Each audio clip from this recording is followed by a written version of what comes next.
भी हमने कोशिश की, इन्होंने धमकाया, डराया, आपको ये मिलिटेंट मार देगा, ये आपको वहाँ से पत्थर हो जाएगा, आपको इस रास्ते से नहीं जाना है, दिल्ली से बात करनी है तो खाली दो ही खानदान दिल्ली से बात करेंगे क्या? जब हम यहाँ पे आते थे तो हमें एक अलग नज़र से देखा जाता था।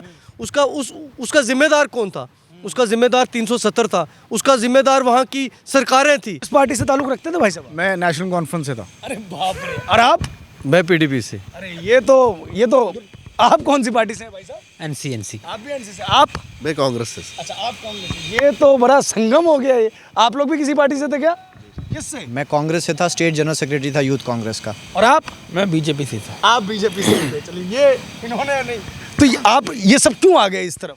मैंने कहा ना, जब सारे पहाड़ी ये सोच रहे थे हमारे साथ इंसाफ हो, तो मैंने पहले बोला एक बार, मैंने कहा सब ने कहा ये पहाड़ी हमारा, कांग्रेस ने, एनसी ने, पीडीपी ने, सब ने कहा ये पहाड़ी हमारा, दिया ना किसी ने हमको सहारा और मारा गया हर पहाड़ी बेचारा, अब दिया आके मोदी शाह ने सहारा और नजर आ रहा है भविष्य हमारा। उम्र के साथ इंसान सीखता है और किताबें जब हाथ में हो ना तो फिर दुनिया के बारे में आपको पता लगता है कि किताब क्या कह रही है। और पढ़ाई के साथ साथ, दुनिया देखने के साथ साथ हमको समझ में आया कि जम्मू कश्मीर के साथ क्या खेल खेला जा रहा है। अगर मैं रजौरी पूंछ की बात करूँ ना, कश्मीरी लीडरशिप ने रजौरी पूंछ के तमाम लीडर्स को गुलाम बना के रखा था। हमें कभी दिल्ली से डायरेक्ट जुड़ने नहीं दिया। वो कहते हैं ना, दिल को दिल से जोड़ना, बात तो कश्मीरी लीडरशिप ने की। मैं कश्मीरी लीडरशिप की बात कर रहा हूँ, पर्टिकुलरली शेख खानदान की और मुफ्ती खानदान की। इन लोगों ने कभी हम नौजवानों को दिल्ली से जुड़ने ना दिया। 370 नहीं हटता, बीजेपी सरकार नहीं आती, प्रभात भाई, आज आफ्ताब गनी, एहसान मिर्ज़ा, भारत भाई, गुरदेव ठाकुर, संजीव भाई, मेरी बहन रोमी जी, शफीक, ये जितने भी हम तमाम नौजवान हैं ना, ये आपसे रूबरू होकर बात नहीं करते। हमें दिल्ली का दरवाजे तो दिल्ली ने खोल रखे हुए थे, हमें कभी इन लोगों ने उस दरवाजे के अंदर घुसने नहीं दिया। जब भी हमने कोशिश की, इन्होंने धमकाया, डराया, आपको ये मिलिटेंट मार देगा, ये आपको वहाँ से पत्थर हो जाएगा, आपको इस रास्ते से नहीं जाना है, दिल्ली से बात करनी है तो खाली दो ही खानदान दिल्ली से बात करेंगे क्या? 1 करोड़ 30 लाख की आबादी है जम्मू कश्मीर की। क्या अब्दुल्ला ख़ानदान के 4 लोग या मुफ्ती ख़ानदान के 3 लोग वो हमारा 1 करोड़ 30 लाख लोगों का फ़ैसला करेंगे? तो हमारे जम्मू कश्मीर की बदकिस्मती थी। लेकिन अब माहौल बदला है। आप देखें, आज फ़ारूक अब्दुल्ला को भी आप रोते हुए देख रहे होंगे। ये दर्द दिल रोना जो है, अवाम का रोना नहीं है। ये दर्द दिल इसलिए रोना है कि अपने होते वो उमर अब्दुल्ला को दोबारा चीफ मिनिस्टर की कुर्सी पे नहीं देखेंगे। ये दर्द दिल महबूबा मुफ्ती का रोना, ये आम लोगों के लिए रोना नहीं है। महबूबा मुफ्ती इसलिए रो रही हैं कि उनकी बेटी जो इल्तिजा मुफ्ती है, अब एहसान मिर्ज़ा जैसा और आफ्ताब गनी जैसा, उनकी बेटी को कभी जम्मू कश्मीर का चीफ मिनिस्टर बनने नहीं देगा। चीफ मिनिस्टर बनना होगा, मेरा भारत भाई भी चीफ मिनिस्टर बन सकता है, दम रखता है। गुरदेव ठाकुर जम्मू कश्मीर का चीफ मिनिस्टर बन सकता है, एहसान मिर्ज़ा जम्मू कश्मीर का चीफ मिनिस्टर बन सकता है, शफीक और मेरा संजीव भाई जम्मू कश्मीर का चीफ मिनिस्टर बन सकता है। क्या हम लोगों में को कमी है? अल्लाह का आफ्ताब भाई भी बन सकता है। आफ्ताब भाई तो बन ही सकता है, क्योंकि हम जिस जम्मू कश्मीर का पानी पीते हैं ना, सबसे ज़्यादा दरिया और सबसे ताज़ो आबो हवा जो है वो कश्मीर की। आप अच्छी खूबसूरती भी कश्मीर में देखेंगे और बेहतरीन दिमाग भी अब कश्मीर में देखेंगे। लेकिन ये जो हमारा दिमाग था ना, इस पे इन 2 खानदानों ने जो है कब्ज़ा करके रखा था। और मोदी जी, मैंने कहा ना, एक अवतार बने, आप अवतार बने, आप जो मर्ज़ी कहें उसको, उन्होंने जो जादू करी हमारे ऊपर, शेख खानदान और महबूबा मुफ्ती खानदान ने जो जादू करके 1 करोड़ 30 लाख अवाम को जो है अपने वश में कर रखा था, उस वश से जो है मोदी जी ने हमें निकाल दिया है।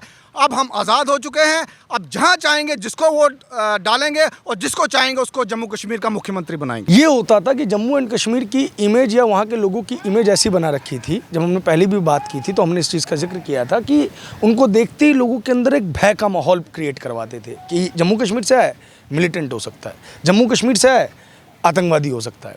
इसमें भी इंटरनली भी फ्रैक्शंस थे। अगर आपने नोटिस किया होगा कि गुज्जर बकरवाल कम्युनिटी, पहाड़ी कम्युनिटी, मुस्लिम कम्युनिटी, अलग अलग कम्युनिटी के अलग अलग फ्रैक्शंस थे। ऐसे ही आरोप तो पहाड़ी कम्युनिटी पे भी लगते रहे। आपने भी सुना ही होगा मेरे हिसाब से। भाईजान, क्या मैं आपको बता नहीं सकता कि मैं कल शायद किसी चैनल से बात कर रहा था कि कहा जाता था कि पहाड़ी देशभक्त नहीं है, जबकि 47 हो, 65 हो, 71 हो, सबसे ज़्यादा जंग हमने सही। हम बॉर्डर पे खड़े होके लड़ते रहे, अपने दुश्मनों के साथ मुकाबला करते रहे। वहाँ का हिंदू मुसलमान इकट्ठे होकर मुकाबला करता रहा। और आपको शायद पता होना चाहिए कि इस वक्त सबसे ज़्यादा मिलिटेंसी का इन्फेस्टेड एरिया इस वक्त जम्मू कश्मीर में राजौरी पुंछ बन गया है। उसका रीज़न क्या है? उसका रीज़न ये है कि पहली बार दिल्ली ने असल में उन लोगों के साथ रीच करने की कोशिश की जिनको कोई पूछता ही नहीं था। जैसे मेरे भाई आफ्ताब गनई ने कहा कि जनाब क्या जहन और दिमाग हमारा नहीं है? जब ये नौजवान जो हम सारे आपको दिख रहे हैं, ये इकट्ठा हो के जो हम सारे एक तिरंगे की तरह, मैं कहूँगा कि जिसमें हिंदू मुसलमान सिख ईसाई मिल के जो हम चल रहे हैं, हमारा मकसद क्या है? हमारा मकसद ये है कि हम जम्मू कश्मीर को, जो कि भारत का अटूट अंग है, जैसे आपने कहा कि जब हम यहाँ पे आते थे तो हमें एक अलग नज़र से देखा जाता था, उसका ज़िम्मेदार कौन था?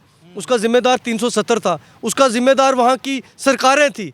जिस सरकार में आप भी शामिल थे। देखिए मैं उस सरकार में था, मैं परसों भी एक जगह बात कर रहा था। देखिए जब मैं पीडीपी में गया तो मेरी उम्र लगभग 21-22 साल थी। आपको पता है जब एक नौजवान कॉलेज का स्टूडेंट होता है या यूनिवर्सिटी का स्टूडेंट होता है, वो एक जज्बाती होता है। उस वक्त हमें ये सपना दिखाया गया कि सेल्फ रूल होगा, उसमें ये सपना दिखाया गया कि ऑटोनॉमी होगी।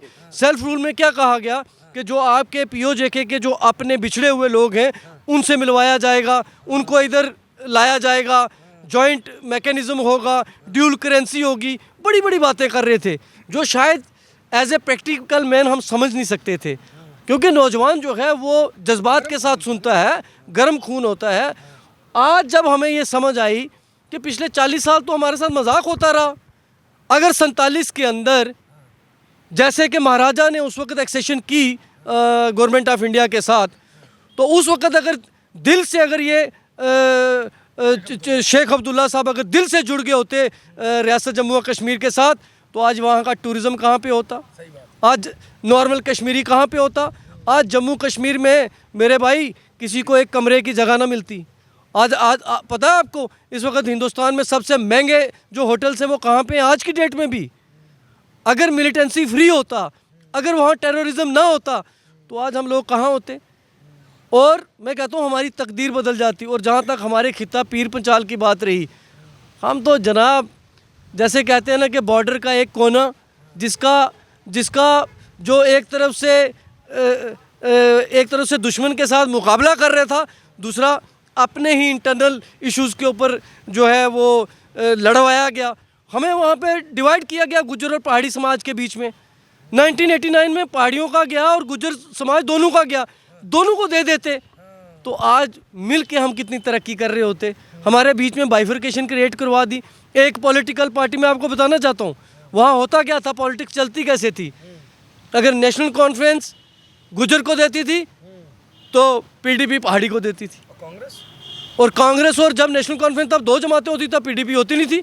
उनका भी यही रवैया था, दोनों समाजों को बांट के रखना, एक दूसरे के खिलाफ पैरेलल ऑर्गेनाइजेशन तैयार करनी। आपने देखा होगा कि हमारे साथ इंसाफ किया, लेकिन गुज्जर समाज का नाम मोदी जी ने हमसे भी पहले लिया। उन्होंने उनको हमसे ज़्यादा इज्जत दी, सबका विकास। उन्होंने पॉलिटिकल रिजर्वेशन हमारे भाइयों को दी। अब जब हमें भी पॉलिटिकल रिजर्वेशन मिलेगी तो मैं आपको बताना चाहता हूँ कि हम आने वाले जम्मू कश्मीर में हमारा चीफ मिनिस्टर भी बन सकता है दोनों समुदाय का, मैं आपको बताना चाहता हूँ। और अगर वो कश्मीरी समाज जो मेजॉरिटी में हम इकट्ठे मिल के अगर नए जम्मू कश्मीर में चले तो मैं आपको बताऊँगा। और ये कॉन्फिडेंस कहाँ से आया? जब पार्लियामेंट से ये कहा गया, पहले क्या होता था, बात करो जी कश्मीर की बात करनी है, किससे करनी है? अली शाह गिलानी साहब से, फ़ारूक अब्दुल्ला साहब से, और फ़ारूक अब्दुल्ला साहब कहते हैं पाकिस्तान से बात करनी है ना, और कभी चाइना से बात करनी है। मैडम का भी नाम लीजिए, महबूबा जी का भी, उन्होंने तो इंडिया टीवी पे बोला इस जी हमारे सामने। हमें जब मैं पीडीपी स्टूडेंट का स्टेट प्रेसिडेंट रहा हूँ मेरे भाई, हमें कहा क्या जाता था कि आपका जो पड़ोसी है उसके साथ आपके रिश्ते अच्छे होने चाहिए। बिल्कुल होने चाहिए, हम मानते हैं कि पड़ोसी के साथ रिश्ते अच्छे होने चाहिए। लेकिन मुझे ये बताओ, मैं उनको ये पूछना चाहता हूँ कि दिल से आपने कौन सी कोशिश की कि रिश्ते अच्छे होने चाहिए हैं? जब बुरहान वानी की किलिंग हुई तो उस वक्त क्या रोल था, उससे पहले क्या रोल रहे, आज क्यों नहीं किलिंग हो रही? उस वक्त भी तो यही फोर्सेस थी, उस वक्त भी तो यही एजेंसीज हमारी काम कर रही थी। आज क्या अचानक से हो गया? जम्मू कश्मीर का महबूबा जी कह रहे थे ना, मैं उनको पूछना चाहता हूँ ज़रा कि उन्होंने कहा कि जनाब 370 हटेगा तो जम्मू कश्मीर में हिंदुस्तान का झंडा उठाने वाला कोई नहीं होगा। उन्होंने तो हमें बदनाम किया। उन्होंने हमारे पर एक एलिगेशन लगाई हमारे जैसे नौजवान के ऊपर कि पूरा हिंदुस्तान ये समझे कि ये तो हिंदुस्तानी नहीं है। आज जवाब मिला उनको। क्या उनको ज़रा पूछे ना। आज वो कहेंगे नहीं जी ये फोर्सेस ज़बरदस्ती जो है, मैं पिछले दिनों में सुन रहा था ज़बरदस्ती झंडा लगवा रही हैं। गांव के अंदर भी फोर्सेस हैं, पहाड़ों के ऊपर भी फोर्सेस हैं, स्कूलों के अंदर भी फोर्सेस बटाई हुई हैं। क्या मजाक करते हैं ये लोग।